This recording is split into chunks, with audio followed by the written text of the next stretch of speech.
ರಾಜ್ಯದಲ್ಲಿ ಎಲ್ಲೆಲ್ಲೂ ಕೂಡ ಗ್ಯಾಸ್ ಸಿಗ್ತಿಲ್ಲ, ಆಟೋಗಳು ಓಡ್ತಿಲ್ಲ, ಜನಜೀವನವೇ ನಡೀತಾ ಇಲ್ಲ ಅಂತ ಸಮಸ್ಯೆಗಳು ಎದುರಾಗ್ತಿದೆ.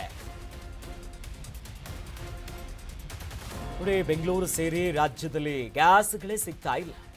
ಎಲ್ಲಿ ನೋಡಿದ್ರು ಕೂಡ ಬಂಕ್ಗಳು ಕ್ಲೋಸ್ ಆಗಿದೆ. ಆಟೋಗಳನ್ನ ಓಡಿಸೋದಕ್ಕಾಗ್ತಿಲ್ಲ. ಬಂಕ್ಗಳ ಮುಂದೆ ಕ್ಯೂ ನಿಲ್ತಿದ್ದಾರೆ.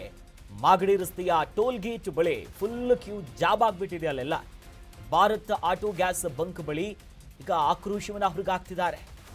ಬೆಳಿಗ್ಗೆಯಿಂದಲೇ 250ಕ್ಕೂ ಹೆಚ್ಚು ಆಟೋಗಳು ಕ್ಯೂನಲ್ಲಿ ಬಂದು ನಿಂತಿತ್ತು, ಸರತಿ ಸಾಲಿನಲ್ಲಿ. ಬೆಳಂಬೆಳಿಗ್ಗೆನೆ ಇವತ್ತು ಈ ಮಾಗಡಿ ರಸ್ತೆಯ ಟೋಲ್ ಗೇಟ್ ಪಕ್ಕದಲ್ಲೇ ಇರುವಂತ ಈ ಬಂಕ್ ಏನಿದೆ, ಇಲ್ಲಿ ಜನವೋ ಜನ. ಯಾಕೆ ಆಟೋ ಚಾಲಕರು ಎಲ್ಲರೂ ಬರ್ತಿದ್ದಾರೆ, ಸ್ಟಾಕ್ ಬರುತ್ತೆ, ಇನ್ನೇನು ಸ್ವಲ್ಪ ಹೊತ್ತಲ್ಲೇ ನಮ್ಮ ಜೀವನ ನಡೆಸಬಹುದು ಅಂತ. ಅದರಲ್ಲಿ ಎಲ್ಲೆಲ್ಲೂ ಇಲ್ಲ. ಅಲ್ಲಿ ಗಮನಿಸಬಹುದು ನೋಡಿ, ನೋ ಸ್ಟಾಕ್ ಗ್ಯಾಸ್ ಅನ್ನೋದಾಗಿ ಬೋರ್ಡ್ ಹಾಕಿದ್ದಾರೆ. ಕಿಲೋಮೀಟರ್ ಗಟ್ಟಲೆ ಕ್ಯೂನಲ್ಲಿ ನಿಂತಿದ್ದಾರೆ.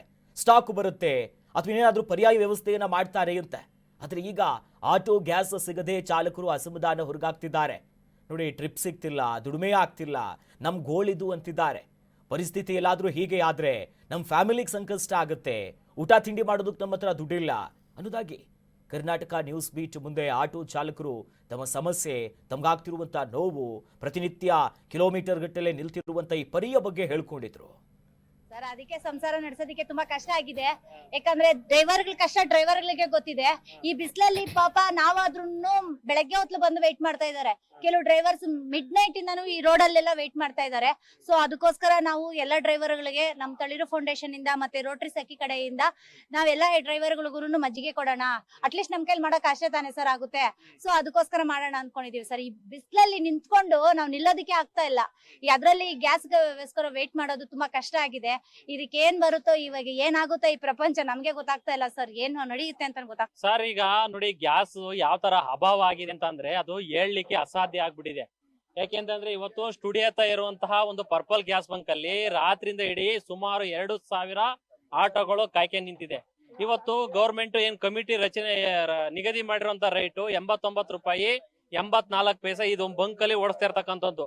ಉಳಿದಂತ ಏಜೆನ್ಸಿಗಳಲ್ಲಿ 85 ರೂಪಾಯಿ 90 ರೂಪಾಯಿ 100 ರೂಪಾಯಿ 130 ರೂಪಾಯಿ ತಕ್ಕನೂ ಕೂಡ ಆಗ್ತಾ ಇದ್ದಾರೆ.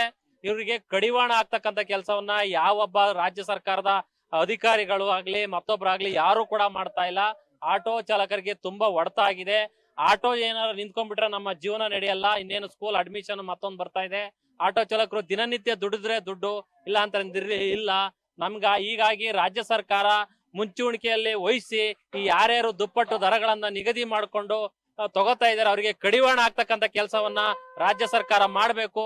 ಇಲ್ಲ ಅಂತಂದ್ರೆ ನಮ್ಮಂತ ಆಟೋ ಚಾಲಕರು ಇವತ್ತು ದುಡಿಮೆ ಇಲ್ದಾನೆ. ನೋಡಿ, ನೀವು ಇಷ್ಟೆಲ್ಲ ನೋಡಿದ್ರಿ, ಸುಮಾರು 4-5 ಅವರು ರಾತ್ರಿಯಿಂದ ಹಿಡಿದು ಕ್ಯೂ ಅಲ್ಲಿ ಹಾಕೊಂಡು ಬೆಳಿಗ್ಗೆ 11 ಗಂಟೆ 12 ಗಂಟೆಯಲ್ಲಿ ಹಾಕ್ಸ್ಕೊಂಡು ಹೋಗಿರೋದುಂಟು. ಈ ರೀತಿಯಾಗಿ ಸಮಸ್ಯೆ ಆಗಿದೆ ಸರ್. ನಮ್ಗೆ ಈ ರೀತಿಯಾಗಿ ದುಪ್ಪಟ್ಟು ದರವನ್ನ ತಗೊಳ್ತಾ ಇರತಕ್ಕಂತ ಏಜೆನ್ಸಿಗಳಿಗೆ ಕಡಿವಾಣ ಹಾಕ್ಬೇಕು ಅಂತ ಹೇಳಿ ನಾನು ಮುಖಾಂತರ ನಿಮ್ಮ ಮಾಧ್ಯಮ ಮುಖಾಂತರ ಮನವಿ ಮಾಡ್ಕೊಳ್ತೇವೆ ಸರ್. 4 ತಪ್ಪು 4:15 ಪುನಃ ಆಫೀಸ್ಗಳು ಬಿಡಗಂಟೆ ನಮ್ಗೆ ಏನು ಕೆಲಸ ಇರಲ್ಲ. ಯಾವನ ಒಬ್ಬ ಬರ್ತಾನೆ ಎಲ್ಲೇ ಕರೀತಾನೆ ಹೋಗ್ಬೋದ ಹೊರತು ಕಂಪಲ್ಸರಿಯಾಗಿ ದುಡಿಯಕ್ಕಾಗಲ್ಲ. ಏನಿದ್ರು 5 ಗಂಟೆಯಿಂದ ಆಚೆ 9-10 ಗಂಟೆ ಗಂಟ. ಇವಾಗ ಬೆಳಗ್ಗೆ 6 ಗಂಟೆಯಿಂದ 10 ಗಂಟೆ ಗಂಟ ನಮ್ ದುಡಿಮೆ. ಅದ್ರ ಮಧ್ಯದಲ್ಲಿ ಆಗೋದೆಲ್ಲ ಊಟ ತಿಂಡಿಗೆ ಆಯ್ತದ ಅಷ್ಟೇ. ಇದ್ರಲ್ಲಿ ಈ ಟೈಮ್ ಈ ತರ ನಿಲ್ಸ್ಕೊಂಡ್ರೆ ನಾವ್ ಎಲ್ಲಿ ಹೋಗ್ಬೇಕು ಅದನ್ನ ಹೇಳಿ. ಬಹಳ ಕಷ್ಟ ಇದೆ. 10 ರೂಪಾಯಿ ಗಂಟೆ ಎದೆಗಳು ಹಿಡ್ಕೊಂತಾ ಇದಾರೆ. ಯಾರು ಎಷ್ಟ ಕಟ್ತಾ ಇಲ್ಲ. ಬಹಳ ಕಷ್ಟ ಇದೆ. ಬೈಕ್ ಟ್ಯಾಕ್ಸಿ ನಿಲ್ಸೋವರೆಗೂ ನಮ್ಗೆ ಇಂಪ್ರೂವ್ ಆಗಲ್ಲ. ಇದು ಗ್ಯಾರಂಟಿ. ನಮ್ಮ ಆಟೋ ಚಾಲಕರು ಬಹಳ ಕಷ್ಟ ಇಲ್ಲಿ ಇದಾರೆ. ಎಷ್ಟೋ ಜನ ಸಾಯ್ತಾ ಇದಾರೆ. ಯಾರನ್ನ ಕೇಳ್ತಾ ಇದಾರ? ಯಾರು ಕೇಳ್ತಾ ಇಲ್ಲ. ಯಾರು ಮಾತಾಡಲ್ಲ ಸರ್. ಯಾವ ಸರ್ಕಾರ ಬಂದ್ರು ಮಾತಾಡಲ್ಲ. ಇದೇ ಅಲ್ಲ, ಯಾವ ಸರ್ಕಾರ ಬಂದ್ರು. ಕರ್ನಾಟಕ ನ್ಯೂಸ್ ಬೀಟ್ ಫಾಲೋ ಮಾಡಿ, ಸಬ್ಸ್ಕ್ರೈಬ್ ಮಾಡಿ.